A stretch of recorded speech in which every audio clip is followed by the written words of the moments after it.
Good day, all. Um, Sorry, it's been a while since I've made a video. I know that most of you all know that I've been reading a lot of your papers and making a lot of comments on it. So that's taken me away from really focusing on putting some pieces out for you all. And also, I just wanted to take some time to really process what's going on in the world and really just at least take a moment just to be with you guys during this process. And before we begin, let's just take a moment of silence and just take a time just to reflect on um, the think about yourself, just being able to just be where we are, to at least engage in this form of dialogue with each other, and to just think about the people that have sacrificed for us to be here and who we've made sacrifices to help another person out. So let's just take that time to just gather our thoughts, our feelings, and our spirits.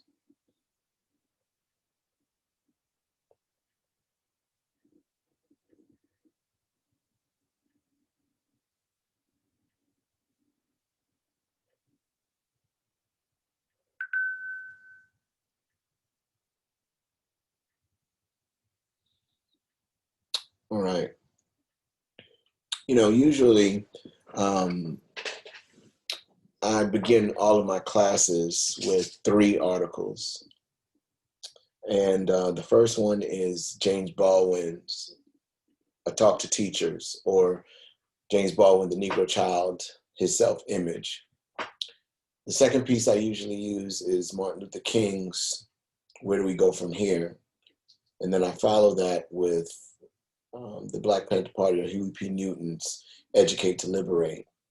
And the reason why I used to use those pieces was because even though they were written during the 60s, they speak highly on what's going on in our world today. Um, I took them out and I was teaching and using those for the last 12 to 15 years. And because they spoke so much about what's happening yesterday and speak about what's going on today. And I took it out because, I guess it was told to, because I was informed that I was replicating classes, and the pieces were not, I guess you can say, unique. But now I realize that I was a fool for making a decision like that, because now when I look at the world and seeing what's happening around us, we are, in the words of James Baldwin, at war with society, because now people have sat back and for too long and have decided that they have to, if society is not going to address the issues and needs of the people who are poor, disenfranchised, marginalized in the society, then that means that they're going to eventually have to do something about it. And that's what we're seeing erupting across this world. In the face of this pandemic that's killing people, just destroying communities, has just transformed how we interact with each other, being able to just, I guess you can say to some degree, the pandemic has forced us to stay within the confines of our homes. Well, supposed to, staying in the confines of our homes, but that also has forced some of us to look within ourselves and to find who we are in this process, and to also develop our talents, things that have been suppressed for so long that are now coming out. And to some degree, that's the positive side of this pandemic. But what the pandemic has also exposed is the seamy side of this country specifically. Some of you all have read pieces by Galtung when it talks about violence, and some of you all are familiar with Paulo Freire's Pedagogy of the Oppressed. And we're looking at this world in this lens of violence that, in the words of Freire, we're looking at a group of people that have hindered another group of people from being fully human. The purpose of life is for us to be our full selves, that we're able to breathe easily, to breathe healthily, to be able to live our lives, whether or not we're gay, we're straight, to be able to be who we are without having another person disrupt that process. That I'm able to walk in a line and not have somebody push me out that line. This is the world that we're in, and we're being pushed to levels that, you know, are unseen and have actually been happening for many years, but finally everything is hitting home. I was debating on doing this video because I'm not gonna lie to you, I'm struggling. You know, I'm hurt because I'm tired of seeing people being hurt by others, being killed by others. Um, George Floyd was one piece, but there were countless acts of police violence against Black and white people and Latino people that, you know, I wouldn't say was ignored, but did not get the publicity that we see now. And maybe it's because it's an election year. Maybe it's the pandemic.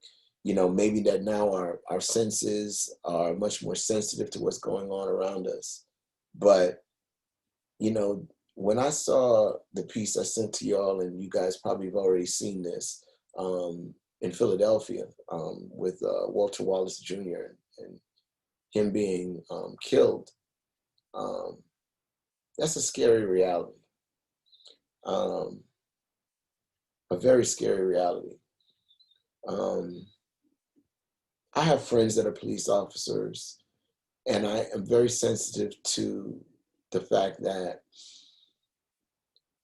they're putting their life on the line every day, you know, for the sake of justice, to protect the people. But in other cases, we have to understand that the police are dealing with stressors that we may not be conscious of, whether when we look at the time as far as the work hours, the pay, the time that they're away from their family. It's just a level of stress that's very high. And when you get on the beat, you know, sometimes, you know, adrenaline pumps, testosterone, adrenaline, I'm assuming that they're males, are pumping. And sometimes they're not able to think clearly and see the bigger picture, all right?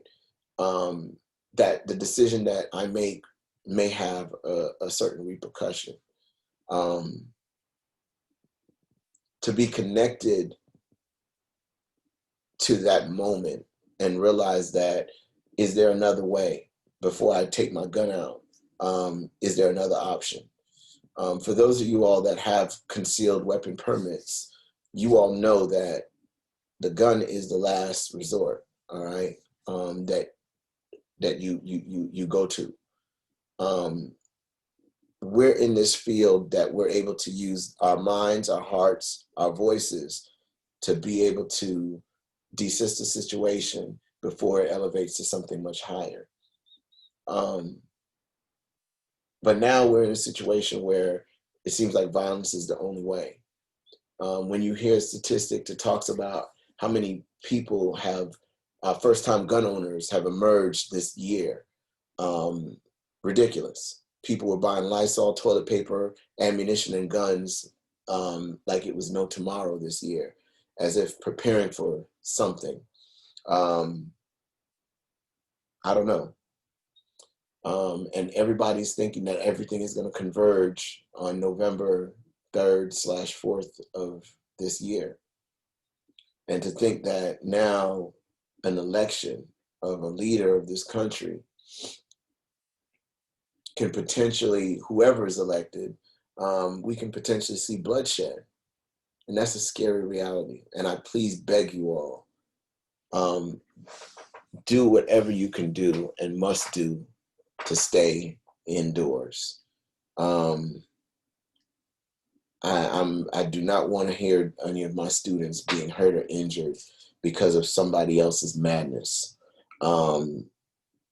Anything can happen. And I just want you guys to just think and to stay safe, because tensions are very high.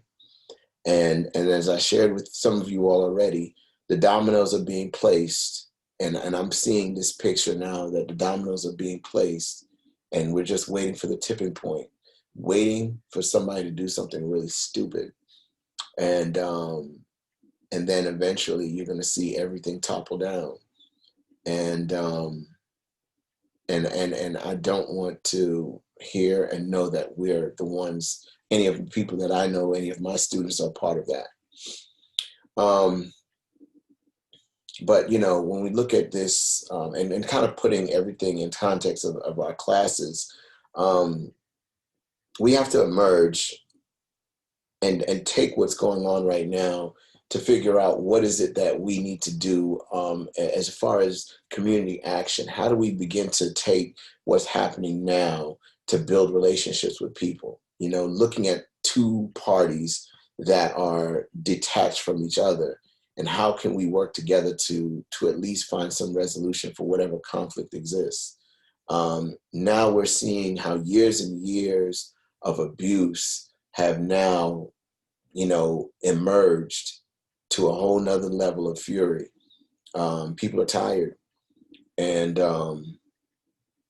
and now I think that, if we talk about change, this is the moment of change.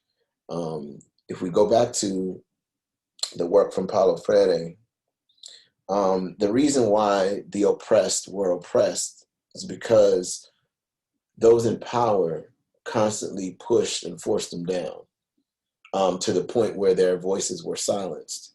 It wasn't silence based on the fact that they didn't want to say anything. It was silence based on the fact that they've been suppressed for so long.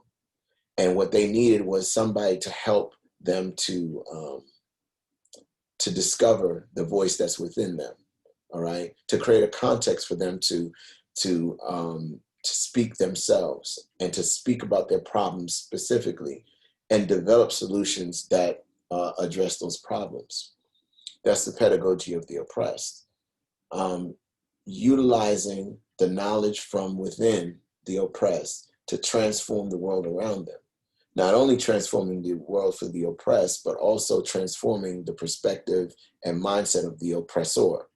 Because you can't transform the oppressed without doing the same for the other. All right. And both of these people in this system have to change in order for us to create a more humane society for all.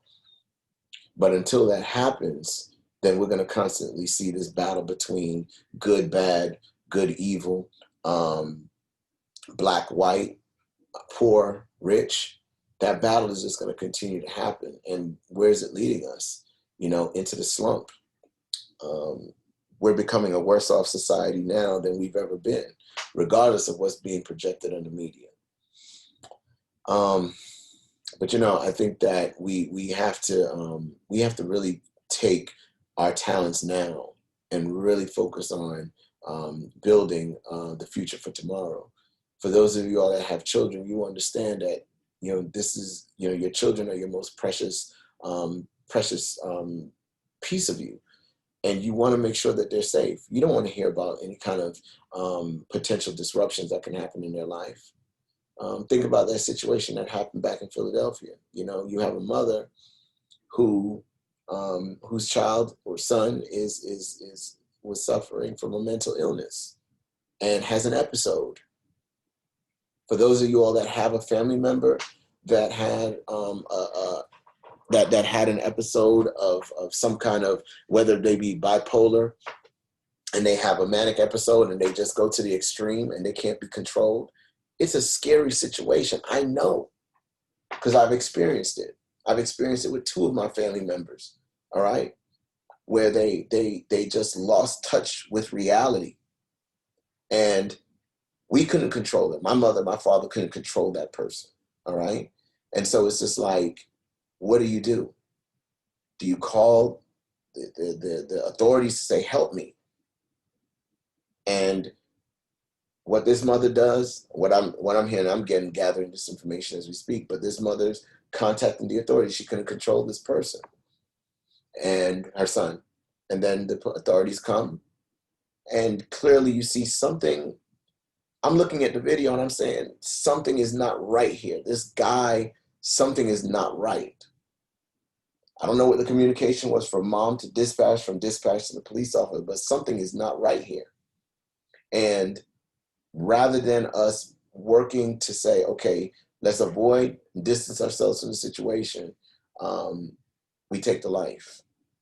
And now another young brother, I call people, regardless of race or gender, I call people my brothers and sisters. That's my language. But to that degree and move forward, another brother is killed.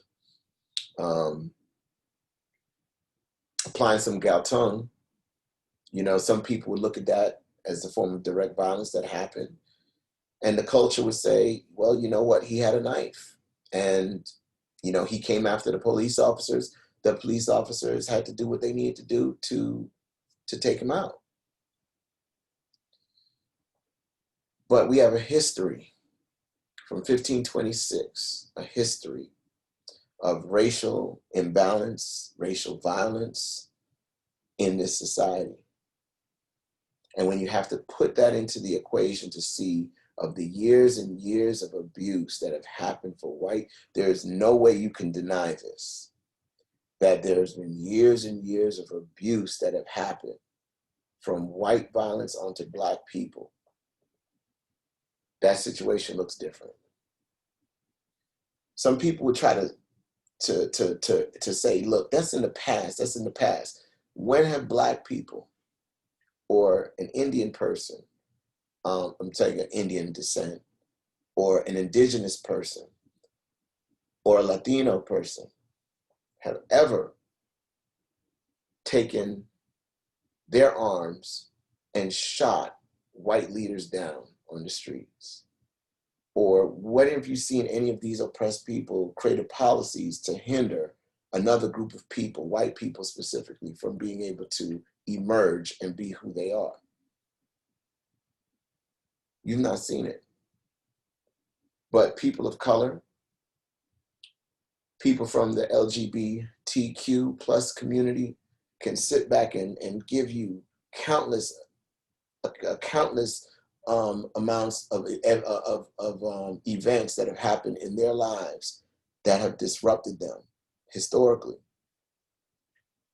And these can happen at the micro level. It can happen at the macro level. It happens within our families. It happens within ourselves. And to what avail? What happens? We find ourselves in the same circle for years and years again, talking about it. I'll be damned if I have to live my life. And if I die tomorrow, I die tomorrow. But I make sure that I am struggling today to make sure that my children are fed, that my family is taken care of, that my students have knowledge, that I leave impart my students with some part of me that they can at least say, maybe I can take this legacy and move on and to the next level and maybe make change. But at this point, I really hope that we can move together, build together as a society where we can take these events and not demonize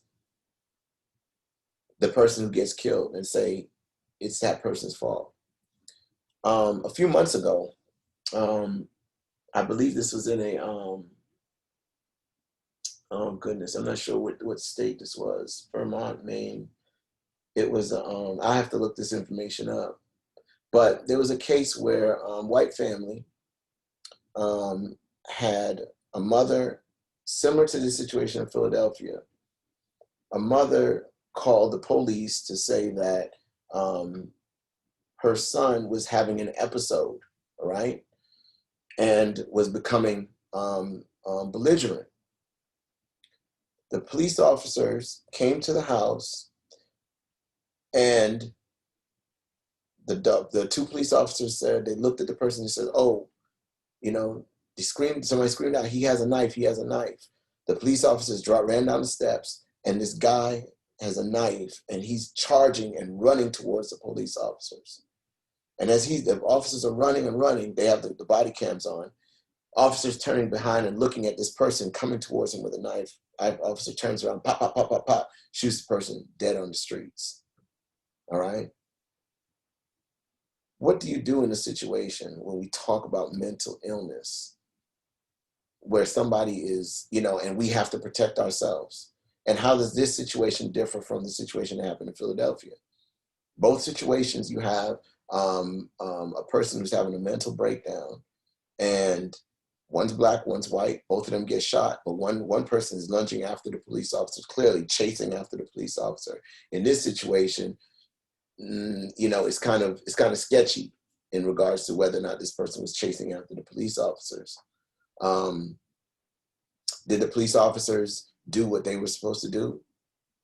I don't know. I can't comment on that. And I do know that I have a couple ideas that I would like to bring forward to address a discussion on police behavior and community relationships, because I think that that conversation needs to happen. But at this point, it's like I just want us to be able to just relax ourselves, relax our minds. I didn't have a video planned. I wanted to do something, but the current conditions have thrown me off. And I think a lot of you all are feeling that as well. So like I said before, if you made it to the end of this video, I'm glad you did. But like I said before, I'm here for you guys. This is not the time for us to, you know, sit back and think that we're alone. You are not alone in this process. There are people in your corner here to support you. So just continue to do what you do. Continue to keep your head up. If you need to talk to me, I'm right here. You can text me, call me, email me. We can do Zoom sessions, whatever is most comfortable for you. But please do not think that you're out there by yourselves. For those of you all that have a family member that is sick or who's passed away recently, my prayers are with you. Please take care of yourselves, and we're going to get through this together.